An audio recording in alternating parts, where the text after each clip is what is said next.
پچھلے ایپیسوڈ میں ہم نے یہ سیکھا کیا ہے اور پھر یہ سوال پوچھا ہے فبأي آلاء ربكما تكذبان، لیکن ان نعمتوں کے بعد قیامت کا دن شروع ہو جائے گا اور پھر دوبارہ یہی سوال آئے گا فبأي آلاء ربكما تكذبان، لیکن اب اس کا مفہوم بالکل کچھ اور ہے. اس وقت تک مفہوم بدل چکا ہوگا. تو ہمیں جو آبزرویشن کرنی ہے وہ یہ نہیں کرنی کہ اتنی دفعہ کیوں کہا ہے. الرحمن علم القرآن. قرآن کو سمجھنے کا ایک نیا انداز، جہاں آپ آیت کے الفاظ سے لے کر اس کے معنی، تدبر اور گہرائی تک سفر کرتے ہیں، اور قرآن سے تعلق آپ کا اپنی مطابق اور مستقل رہتا ہے. مختصر اور واضح تشریح جس سے آپ پڑھ بھی سکتے ہیں اور سن بھی سکتے ہیں. کسی بھی آیت کے بارے میں سیدھا سوال کیجیے اور استاد نعمان کے ساتھ قرآن کو مختلف زبانوں میں گہرائی کے ساتھ سمجھیے. تو آج ہی ڈاؤن لوڈ کریں revealed.bayinatv.com.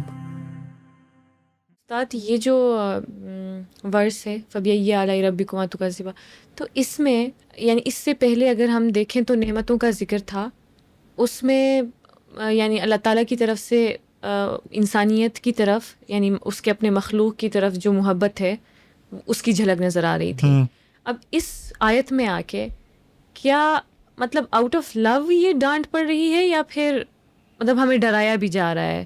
یعنی اس ایک آیت میں یہ دونوں ڈیمینشنز ہیں. اس میں ایک چیز ایڈ کروں کہ بہت ساری جو قومیں اللہ تعالیٰ نے ہلاک کی ہیں تو ان کی وجہ یہ بیان کیا کہ کذبت آدم و ثمود. تو ایک طرح سے ایک ڈانٹ والا ایکچولی کذبت پچھلی صورت سے کنٹینیو ہو رہا ہے. کذبت ثمود بالنذر کذبت عاد فكيف كان عذابي ونذر کذبت قوم نوح کذبت قبلهم قوم نوح. تکذیب تو ایکچولی اس کا اسی کی کنٹینیویشن ہے، اسی صورت کی گونج یہاں تک پہنچی ہے فبأي آلاء ربكما تكذبان. تو پھر اللہ تعالیٰ ایک ہی رسپانس میں دونوں کام کر رہے ہیں، مطلب اعلیٰ انہیں اپنی محبت کا احساس بھی دلا رہے ہیں ایٹ اے ٹائم، اور پھر ساتھ میں وہ تکذیب والا یعنی ڈر والا ایلیمنٹ بھی. ایک چیز ابھی میرے ذہن میں آئی، پہلے نہیں آئی تھی. قصہ آدم میں ابلیس نے کہا تھا کہ میں ہر طرف سے حملہ کروں گا، چاروں طرف سے حملہ کروں گا، اور پھر کہا تھا وَلَا تَجِدُ أَكْثَرَهُمْ شَاكِرِينَ، آپ ان کی اکثریت کو شکر گزار نہیں پاؤ گے. اس کا مقصد، اصل مقصد انسان کو ناشکرہ بنانا تھا. اور پھر اللہ تعالیٰ نے کہا ہے کہ اس کی اپنی ایک ذریت ہوگی، یعنی اس کی اپنی اولاد یا اس کی اپنی فوجیں ہوں گی جو اس مقصد میں لگ جائیں گی. اور اس مقصد کا خلاصہ کیا ہے؟ خلاصہ یہ ہے کہ وہ انسان کو شکر گزار نہ ہونے دیں. رائٹ؟ تو ابھی جب یہاں کہا گیا ہے فبأي آلاء ربكما تكذبان، تو پہلے تو ابلیس کے فالو کرنے والے جن وہ اللہ تعالیٰ کی پہلی ناشکری کرنے والے ہیں. ابلیس نے خود ناشکری کی ہے اور اس کے سارے فالوور جن وہ بھی ناشکرے ہیں.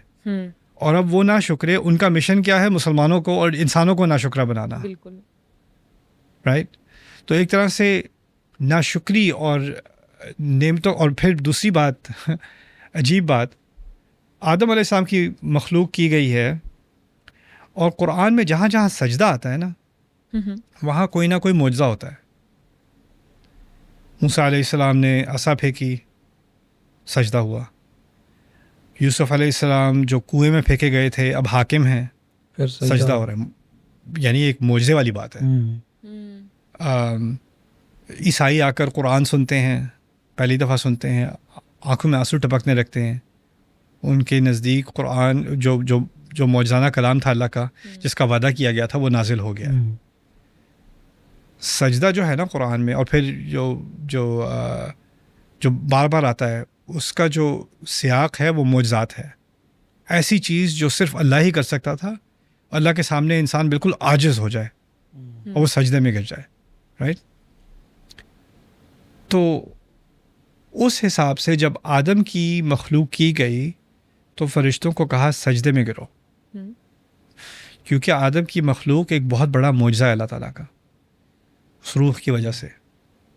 اور جب کہا پہلے بتا دیا، سجدے سے پہلے ہی بتا دیا تھا کہ ایک بہت بڑا معجزہ ہونے والا ہے، میں بنانے والا ہوں ایک انسان کو، انی خالق بشرا من طین فاذا سویتہ ونفخت فیہ من روحی فقعوا لہ ساجدین، جب میں بنا دوں اور میں اپنی روح اس میں پھونک دوں تب اس کے بعد سجدے میں گرنا. یعنی پہلے سے ہی بتا دیا تھا کہ وہ مٹی کا بنا ہوگا اور اس کے اندر پھر اس کے اندر روح ڈالی جائے گی اور پھر وہ سجدے کا مستحق ہوگا. یہ سب ہونے سے پہلے ہی اعلان کر دیا گیا تھا، قرآن میں یہ بات واضح ہے. جب ابلیس نے سجدے سے انکار کیا ہے تو اس نے جب تنقید کی ہے آدم کی، خلقتنی من نار وخلقتہ من طین، منتین.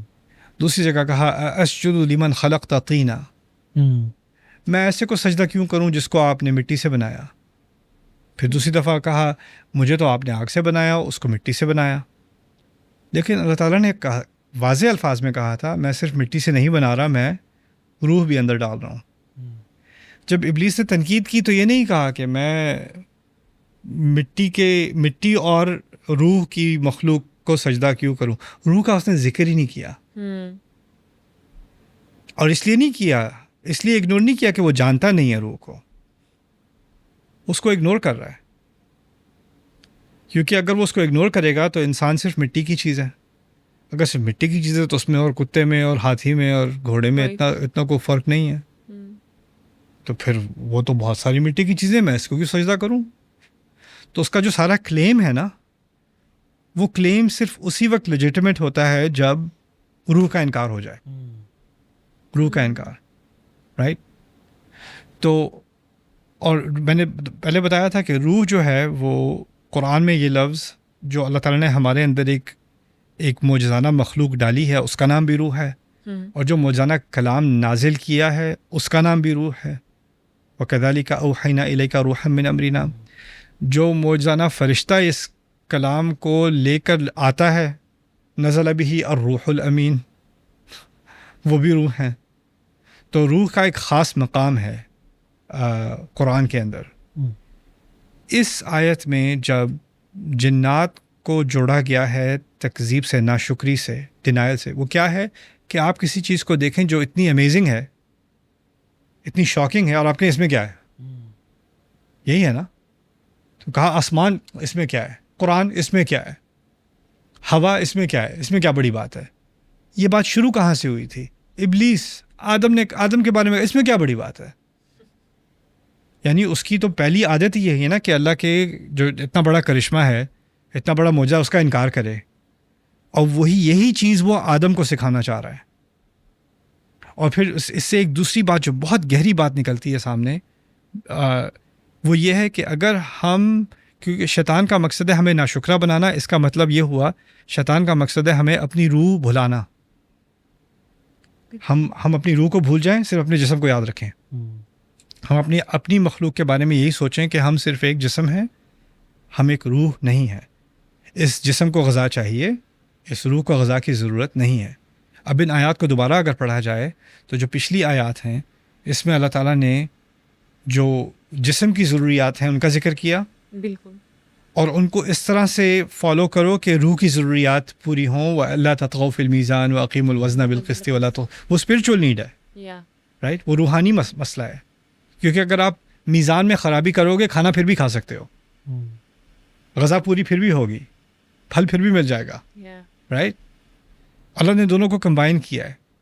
ابلیس کا مقصد ہے ان دونوں کو الگ کرنا تاکہ ہم اپنے آپ کو صرف جانور کی طرح دیکھیں، جو کہ ایولیوشنری تھیوری کرتی ہے، سائنٹیفکلی آپ کو پروف کرنا چاہتی ہے کہ آپ بہت ایڈوانس قسم کے کیڑے مکوڑے ہی ہیں. اس میں اور آپ میں کوئی اتنا کوئی خاص فرق نہیں ہے. وہ بھی کھانے کو پرسو کرتے ہیں، آپ بھی کھانے کو پرسو کرتے ہیں. وہ بھی اسپیشیز کو آگے کرتے ہیں، آپ بھی اسپیشیز کو آگے کرتے ہیں. وہ بھی گھر بناتے ہیں، آپ بھی گھر بناتے ہیں. بیسکلی آپ کی نیڈز وہی ہیں جو باقی اسپیشیز کی ہیں، آپ کی موٹیویشنز بھی وہی ہیں جو باقی اسپیشیز کی ہیں. آپ میں کوئی خاص فرق نہیں ہے. قرآن کے کہہ رہے نہیں تمہارے اندر روح ہے، تم باقی سب مخلوقات سے فرق ہو. ابلیس اور جو مکذب ہے، جو اس قرآن کی روح، قرآن جو روح ہے اس کا مکذب ہے، وہ اپنی روح کا بھی مکذب ہے اصل میں. وہ تو یہی بات یہاں پر جو ہے نا یہ سامنے آئے گی، کیونکہ اللہ تعالیٰ جب آگے سزا کی بات کریں گے نا تو وہ سزا جانوروں والی سزا ہوگی. جس انسان نے اپنی انسانیت نہیں سمجھی پھر اس کو جانور کی طرح ہی ٹریٹ کیا جائے. صحیح. یعنی تکذیب آپ نے مطلب کافی بہت ڈیپتھ میں یہ بات کی ہے کہ اپنی روح کی بھی تکذیب کرنا یعنی وہ بھی تکذیب میں آتا ہے جو کہ وہاں سے سٹارٹ ہوئی تھی. لیکن ابھی یعنی جنرلی ہمارے لائف میں اگر میں کہوں میں اللہ تعالیٰ کی ناشکری کر رہی ہوں تو وہ بھی تکذیب میں آتا ہے. یعنی کس طرح کی تکذیب بہت ضروری سوال تھا یہ. ناشکری کی مثالیں کیا ہیں؟ اصل سوال یہ ہے. یہ لائک مجھے سمجھ نہیں آ رہی ہوتی ہے. میں اللہ تعالیٰ کی نعمت انجوائے کرتی ہوں, میں 5 وقت کی نماز پڑھوں, میں مطلب جہاں مجھ سے جتنا ہو لیکن پھر بھی ایز اے ہیومن بینگ کون سے ایسے لیولز ہو سکتے ہیں کہ میں ان نوونگلی یا انکانشیسلی میں کر رہی ہوتی ہوں. یہ ہمارا پاکستانی سائیکوسس ہے, اس کو ایڈریس کرنا بہت ضروری ہے. میں سمجھاتا ہوں میں کیا کہنا چاہ رہا ہوں.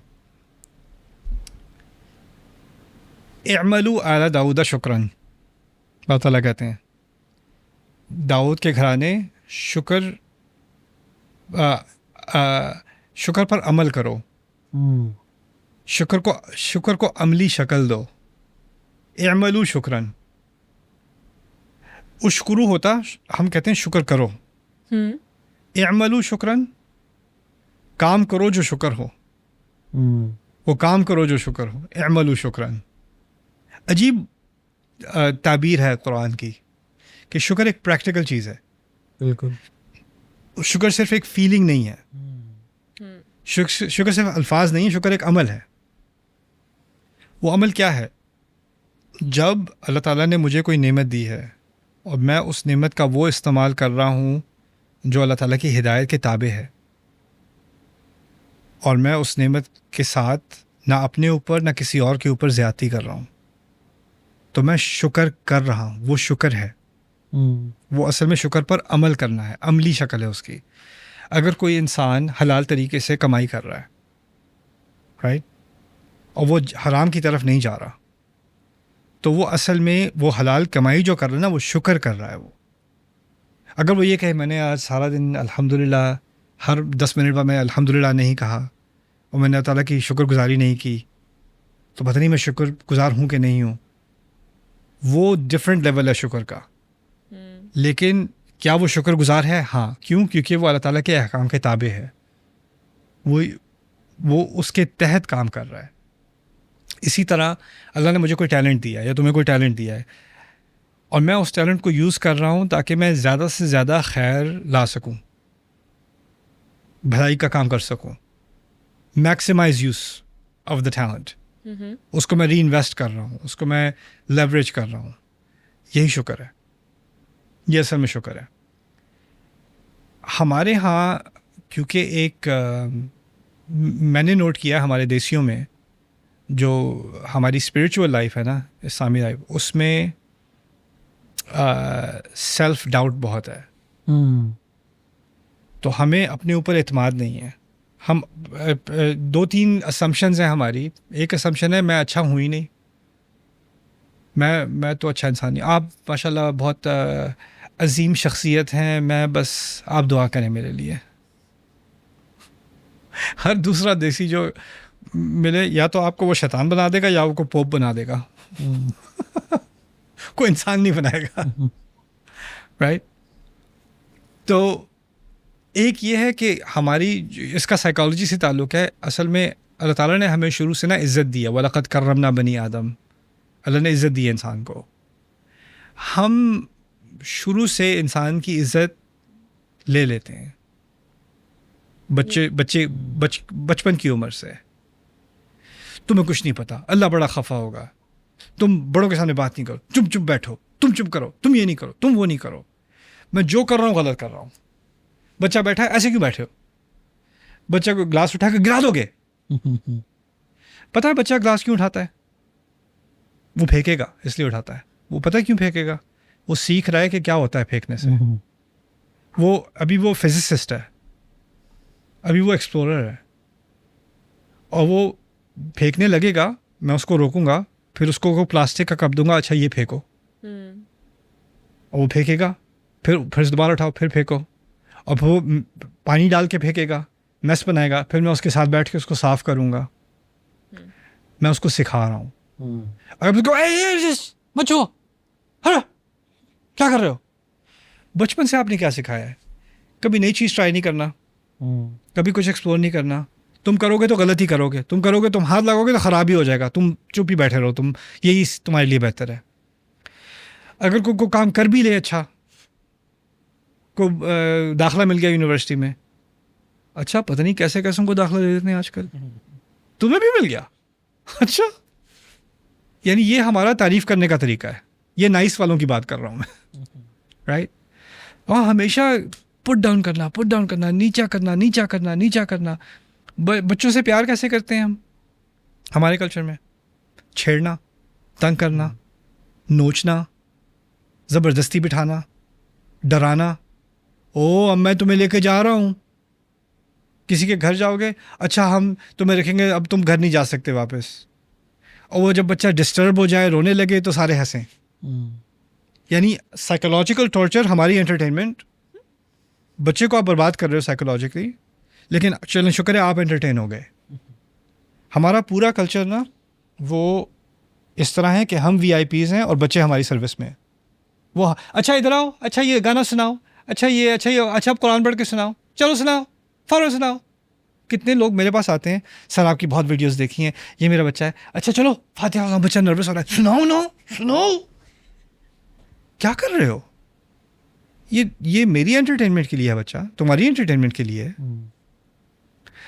ہماری ساری کنسرن ہونی چاہیے ہمارے بچوں کے بارے میں. ان کی سائیکالوجی کیسے پروٹیکٹ کی جائے، ان کو کیسے کمفرٹ دی جائے، پروٹیکشن دی جائے. اللہ تعالیٰ ہمارے لیے الرحمن ہے، ہم بچوں کے لیے شروع سے ظالم بن جاتے ہیں. یہ ظلم ہے، میرے نزدیک اس ظلم سے کچھ کم نہیں ہے یہ. اور یہ اس سائیکالوجی کے ساتھ جب بچے بڑے ہوتے ہیں، پھر کیا ہوتا ہے، جب بھی ذرا سی بھی ڈس اپوائنٹمنٹ کر دو پیرنٹس کے ساتھ، بس میں تو اللہ سے پوچھتی ہوں پتہ نہیں مجھے ایسی اولاد کیوں دے دی ہے، مجھے ہی ایسی اولاد ملنی تھی. تمہیں تو بس ماں کی دعائیں چاہیے ہی نہیں، تمہیں تو بس باپ کی دعائیں چاہیے ہی نہیں. اس قسم کی بکواس. اب جب کوئی بچہ شروع سے سن رہا ہے کہ نہ تو اس میں کوئی خیر ہے، نہ اس کے والدین کی دعائیں اس کے ساتھ ہیں، نہ وہ کسی چیز کے لائق ہے، نہ قابل ہے، وہ کیوں بلیو کرے گا اپنے بارے میں، کیوں سوچے گا اپنے بارے میں کہ اللہ تعالیٰ مجھ سے خوش ہے؟ میری زندگی میں تو کوئی بھی مجھ سے خوش نہیں ہے، اللہ کیوں خوش ہوگا مجھ سے؟ باقی سب مجھے ناشکرہ کہتے ہیں، باقی سب مجھے کہتے ہیں میں بدتمیز ہوں، باقی سب مجھے کہتے ہیں مجھے کچھ سمجھ نہیں ہے، مجھے کوئی عقل نہیں ہے، میں نے کیا ہوگا تو کچھ بھی کیا غلط ہی کیا ہوگا. تو پھر وہ سائیکالوجی لے کے وہ نماز پڑھنے آئے گا، وضو کیا ہوگا شاید غلط ہی کیا ہوگا، نماز پڑھو گے پتہ نہیں کتنی غلطیاں کی ہیں نماز میں، دعا کیا پتہ نہیں اللہ قبول کرے گا کہ نہیں کرے گا، ہم تو اتنے گناہ گار ہیں، شکر بھی کیا لیکن پتہ نہیں شکر ہے بھی یہ کہ شکر نہیں ہے، حج کر کے بھی ہیں پتہ نہیں اللہ قبول کرے گا کہ نہیں کرے گا. یہ ساری انگزائٹی، یہ سارا شک اپنے اوپر، کیونکہ یہ کہاں سے آیا ہے؟ یہ ہماری جو ایک پوائزنس پیرنٹنگ ہے نا، بہت ہی پوائزنس. ہم اس کے اثرات کو سمجھتے نہیں ہیں. اس کے اثرات انسان کی بڑی عمر تک جاتے ہیں، وہ اس کو انڈو کرتا رہتا ہے. تو یہ جو سوال تم نے پوچھا ہے نا کہ کیسے کریں شکر، اصل میں اللہ تعالیٰ نے شکر بہت آسان بنایا ہے. ما یفعل اللہ بعذابکم ان شکرتم. اللہ نے کیا کرنا ہے تمہیں عذاب دے کے، اگر تم شکر کرنے والے ہو جاؤ بس. اور شکر کرنا کیا ہے؟ اتنی تھوڑی سی کچھ چیزیں کہی ہیں جو نہ کرو، اتنی تھوڑی سی چیزیں کہی ہیں جو کر دو، باقی خیر ہے. اب دیکھیں قرآن کے اندر اچھا انسان بننے کے لیے، قرآن کی روح سے اچھا انسان بننے کے لیے کتنی توقعات ہیں. اس صورت میں کیا توقعات ہیں ابھی تک؟ کوئی اگر سنے قرآن اس وقت پہلی دفعہ سن رہا ہے قرآن، اور اس کو پہلی دفعہ صرف سورۃ الرحمن سننے کو ملی ہے، اس کو ابھی تک کیا میسج ملا ہے؟ اس کو میسج ملا ہے قرآن رحمت ہے، اللہ تعالیٰ بڑا خیال کرتا ہے، اور وہ چاہتا ہے کہ میں ناانصافی نہ کروں. اس کو اور کیا میسج ملا ابھی تک؟ کچھ بھی نہیں. یعنی پریکٹیکلی اگر وہ کہے میں اس قرآن کا فالوور بن گیا ہوں، تو کیا ہوگا وہ قرآن کی فالوئنگ؟ کیا آئندہ وہ کھانا کھائے گا تو اس کو احساس ہوگا کہ اللہ نے میرا کتنا خیال کیا ہے, مجھے بھی اوروں کا خیال کرنا چاہیے. اللہ نے کتنا اچھا نظام بنایا, مجھے بھی اپنی زندگی میں نظام لانا چاہیے, زیادتی نہیں کرنی چاہیے, اونچ نیچ نہیں کرنی چاہیے. یہی کنکلوژنز ہوں گے اس کے, اگر وہ سوچنے والا انسان ہے. یہی توقعات ہیں ہمارے دین کی. اتنی بنیادی, اتنی سمپل سی, اتنی خوبصورت فلسفی ہے ہمارے دین کی. ہم اصل میں ہمیں سمپل بات اچھی نہیں لگتی, ہمیں چاہیے کمپلیکیٹڈ بات. تو کمپلیکیٹڈ بات کیا ہے؟ شکر گزار ہونے. کیسے پتہ چلے آپ کو کہ آپ شکر گزار ہیں؟ اس کے 15 طریقے.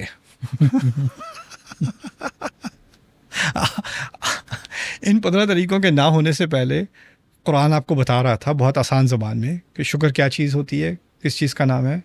اور کوئی اگر اتنی ہی مشکل ایبسٹریکٹ چیز ہوتی کہ پتہ نہیں ہے کہ نہیں ہے, پتہ نہیں کریں کیسے کریں تو کیسے کریں, تو پھر یہ دین اتنی تیزی سے نہ پھیلتا. میں لوگوں کو بار بار اس بات کا احساس دلاتا رہوں گا, تم لوگوں کو بھی, کہ جب اگر تم ذرا اپنی امیجنیشن یوز کرو کہ کسی نہ کسی طرح ہم ٹائم مشین میں جا کے ہم آخری خطاب میں کھڑے ہیں رسول کے صلی اللہ علیہ وسلم, بڑا کراؤڈ ہے, رائٹ, بڑا کراؤڈ ہے, اور وہ کہاں جا رہا ہے؟ فلیبلغ شاہد الغائب. اور کسی کی برتری کسی کے اوپر نہیں ہے سوائے تقویٰ کے. کچھ بنیادی باتیں کہی جا رہی ہیں, رسول صلی اللہ علیہ وسلم آخری خطاب کر رہے ہیں. کتنا علم ہے میرے پاس؟ 24 گھنٹے کا بھی علم نہیں ہے ابھی. کتنے لوگ مسلمان ہوئے ہیں اسی دن مسلمان ہوئے ہوں گے؟ کتنے لوگ ہیں جو 2 دن کے مسلمان ہیں, 1 ہفتے کے مسلمان ہیں, جو اس مجمع میں کھڑے ہیں جس کے بارے میں کہا ہے وَرَأَيْتَ النَّاسَ يَدْخُلُونَ فِي دِينِ اللَّهِ أَفْوَاجًا. وہ لوگ, اس میں سے بہت سارے فریش مسلمز ہیں, نہ انہوں نے کوئی لمبے چوڑے حلقات اٹینڈ کیے ہیں, نہ وہ بدر میں تھے, نہ احد میں تھے, نہ احزاب میں تھے, نہ ان کو پورا قرآن آتا. اسی لیے اللہ رسول نے صلی اللہ علیہ وسلم اسٹینڈرڈ بھی اتنا لو کر دیا, 1 آیت بھی پہنچا دو. 1 آیت پہنچانے کا مقصد کیا ہے؟ شاید تمہیں 1 آیت سے زیادہ نہیں پتہ, چلو وہی پہنچا دو, رائٹ. کیونکہ کراؤڈ ایسا ہے.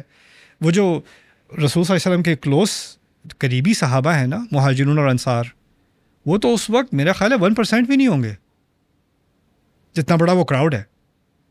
99% تو وہ نئی فوج ہے, نئے لوگ ہیں, ان سے یہ بات کہی جا رہی ہے. اب ان سے یہ بات کہیں اور پھر کوئی ان میں سے بیٹھ کے کہے یہ جو کہا ہے کہ تقویٰ ہونا چاہیے, تقویٰ کیا ہے, کیسے لایا جائے تقویٰ؟ یہ بہت کمپلیکیٹڈ سی چیز ہے, مجھے سمجھ نہیں آ رہی کیا ہوتا ہے. سمپل سی بات ہے, اللہ کا احساس رکھو سامنے, اللہ کے بارے میں ذرا just develop awareness, that's it. یعنی اگر آپ اس وقت ہوتے تو آپ کے ذہن میں یہ خواہ کی کمپلیکیشنز نہ ہوتی. لیکن اب کیونکہ ہم سیلف ڈاؤٹ پہ ہوتے ہیں ہمیشہ, اپنے آپ کو کوشچن کرنا, پتہ نہیں یہ ہے کہ نہیں ہے, پتہ نہیں میرا ایمان ہے کہ نہیں ہے, بھائی نماز قبول ہوئی کہ نہیں ہوئی, کیسے پتہ لگے؟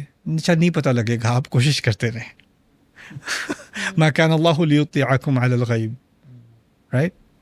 تو یہ بھی ایک ڈس آرڈر ہے, ریلیجس ڈس آرڈر ہے, جس کو ہمیں فکس کرنا پڑے گا اپنی سوسائٹی میں.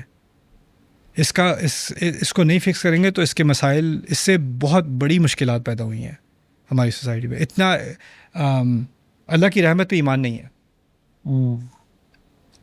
اللہ بس دعائیں قبول کر لے, لیکن ہم مستحق نہیں ہیں.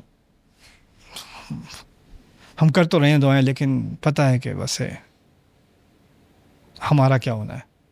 اور پھر اب میں جانتا نہیں ہوں کہ کیسا میسج اب ممبر سے آ رہا ہے پاکستان میں مختلف مقامات پر. اچھے خطبے بھی ہوں گے, اچھے میسیجز بھی ہوں گے, لیکن ایک میسج جو ہے کہ بھائی 1000 میں سے 999 تو تم جہنم میں جانے والے ہو. تم نے کہا, تم نے تو اگر یہ کیا, یہ کیا تو یہ بھی جہنمی, یہ کیا تو وہ بھی جہنمی, ایسا حساب ہوگا, ایسا حساب ہوگا, ایسا حساب. جی ہوگا وہ حساب.